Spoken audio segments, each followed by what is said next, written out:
Hello friends, welcome to mathematics world. Doctor Sunil Gupta online maths class. Dear friends, आप लोग की बहुत दिनों से डिमांड आ रही थी, सर हमें हमारा M2 के पेपर का सोल्यूशन बता दें, जिससे कि हम अपने पेपर का सोल्यूशन चेक कर सके, आंसर चेक कर सके कि हमें कितने मार्क्स मिल सकते हैं। तो डियर फ्रेंड्स, आपने अभी तक मेरे वीडियो लेक्चर क्वेश्चन नंबर 1 से लेकर क्वेश्चन नंबर 7 तक आपने देख लिए होंगे। आई होप आपको ये थोड़ा बहुत पता चल गया होगा भाई आपको कितने मार्क्स मिल सकते हैं। आज मैं बात करूँ क्वेश्चन नंबर 8 के बारे में, जो बहुत आसान क्वेश्चन बनाया था। जिन लोगों ने ये क्वेश्चन अटेंड किया तो मान लो उनको 14 में से 14 मार्क्स मिल सकते हैं। और अगर आप मेरे चैनल पहली बार आए हुए हैं, चैनल में आपने सब्सक्राइब करने में कंजूसी कर रखी है भाई, चैनल को सब्सक्राइब कर लो। फॉर द नोटिफिकेशन आपके पास आना जरूरी है, क्योंकि अभी आपको पढ़ना है M3 और M4, जिससे कि आपको और मोर इंटरेस्टिंग वीडियो मिलते रहें। वीडियो को लाइक करना बिल्कुल ही मत भूलिएगा, क्योंकि अगर आप लाइक करते हैं तो आपको लगता है केवल और केवल 1 सेकेंड, लेकिन इससे हमें बहुत मिलता है सपोर्ट, जो आपके लिए भी फायदेमंद होगा। तो आइए स्टार्ट करते हैं क्वेश्चन नंबर 8। क्वेश्चन नंबर 8 जो है, इसमें पहला पार्ट हमसे पूछा गया था, find the directional derivative F of X Y Z X Y square plus Y Z Q at the point 2 minus 1 1 in the direction of the vector I plus 2 J plus 2। बहुत ही आसान question था, बहुत ज्यादा आसान question था। I hope आपने ये question attend जरूर किया होगा। अब इसी का सेकंड पार्ट था, right the short note on Cauchy integral formula solenoidal rotation, यानी कि आपको केवल कॉशी इंटीग्रल फॉर्मूले का स्टेटमेंट लिखना है, फॉर्मूला लिखना है। इसी प्रकार सोलेनोइडल और रोटेशनल वेक्टर के बारे में बताना है कि वो क्या होते हैं। बस आपको मिल जाएंगे थाली में परोस के 7 मार्क्स। ओके, तो आइए दोनों क्वेश्चन को हम सॉल्व करते हैं।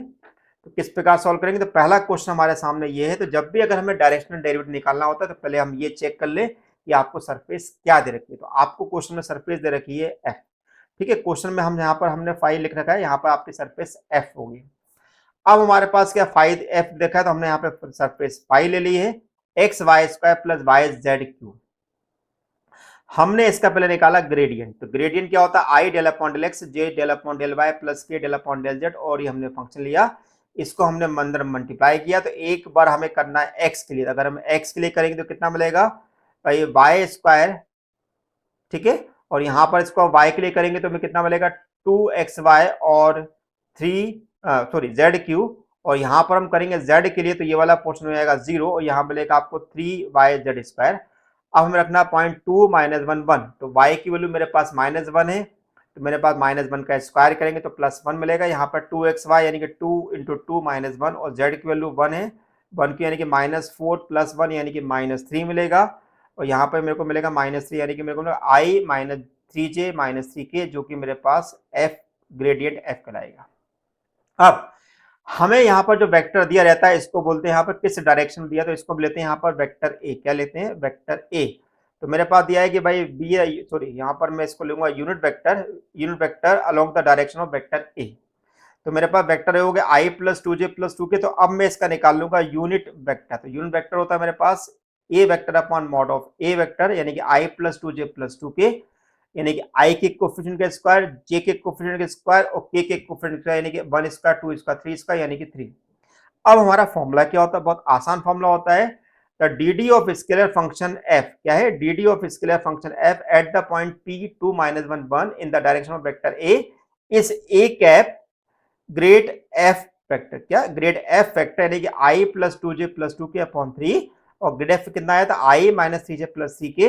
आई का आई के साथ करेंगे, जे का जे के साथ करेंगे, के का के साथ करेंगे, तो कितना मिलेगा भाई 1 -6 तो हमारे पास कितना मिलेगा -11 अपॉन 3। बहुत ही ज्यादा आसान क्वेश्चन था।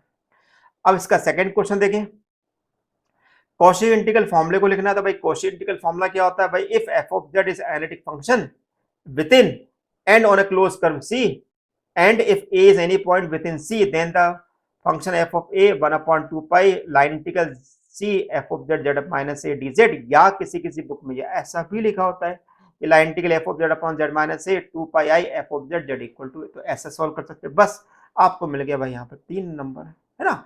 अब सोलेनोइडल की बात करें तो सोलेनोइडल का डेफिनेशन क्या होता है, a vector function f of x y z is said to be solenoidal in a given region R, then divergence F vector equal to, यानी कि अगर हमें किसी भी वेक्टर को अगर हमें सोलेनोइडल बताना है तो उसका डाइवर्जन 0 होना चाहिए। तो ऐसी कंडीशन हम एफ बोलेंगे कि एफ अगर सोलेनोइडल है इसका मतलब इसका डाइवर्जेंट 0 होगा। अगर ये रोटेशनल की बात करते हैं तो ए रोटेशनल के अंदर curl F vector equal to 0 vector मिलना चाहिए। ध्यान रखना 0 वेक्टर लिखना नहीं भूलना है, अगर आपने 0 लिखा हुआ है तो गलत है वो।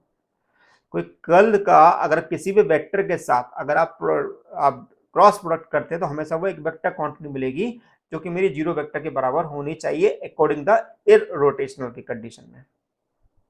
ठीक है, तो अदरवाइज रोटेशनल फंक्शन रोटेशनल, ठीक है, तो 10 F is a rotational then curl F vector equal to, इतना लिखना था। आप चाहे तो थोड़ा सा और एलोबरेट करके लिख सकते हैं, डायग्राम बना सकते हैं तो और अच्छी बात है। अगर आपने इतना भी लिखा हुआ है तो आपको 7 मार्क्स मिलने की संभावना पूरी होगी। आई होप मैंने आपको यहाँ पे पूरे क्वेश्चन सॉल्व करा दिए हैं, जिसमें मैंने हर एक क्वेश्चन 1 से लेके 8 तक मैंने क्वेश्चन सॉल्व कराए। ये आपके ऊपर डिपेंड करता है कि आपने कौन से क्वेश्चन वहां पर अटेंड किए हुए हैं। आप अपने पूरे क्वेश्चन को आप देख लीजिए कि जिन क्वेश्चन को आपने अटेंड किया हुआ है, आपने क्या जो एनालिसिस बनाया हुआ है, क्या जो आपने मार्क्स गेन किए वो कितने मिलने हैं। तो आपको इन 8 वीडियो से ये हेल्प मिल जाएगी भाई आपको कितने मार्क्स मिल सकते हैं। अगर आपको ऐसे मोर इंटरेस्टिंग वीडियो अगर आपको इन फ्यूचर में अगर आपको चाहिए तो मेरे वीडियो लेक्चर को मेरे चैनल को सब्सक्राइब करना बिल्कुल भी नहीं भूलना है। थैंक यू फॉर वॉचिंग मेरे channel doctor Sonen Gupta. Thank you so much.